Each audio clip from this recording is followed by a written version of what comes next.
আসসালামু আলাইকুম।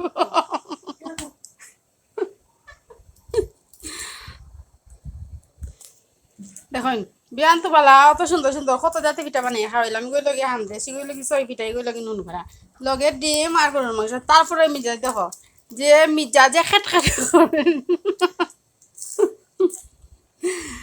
আল্লাহ।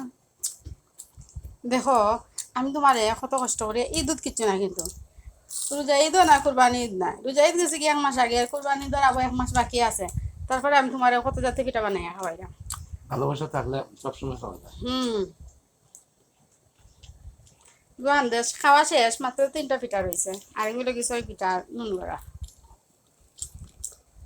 সবাই দেখে তো কইব খে নুন গড়া দিয়া আর 6 পিঠা দিয়া গরুর মাংস দিয়ে পছন্দ করেন একটু কমেন্ট করে জানাইবা। কুলারটা বাড়তো না তোমার কি লইছে নাস্তাটা? খুব ভালো হয়েছে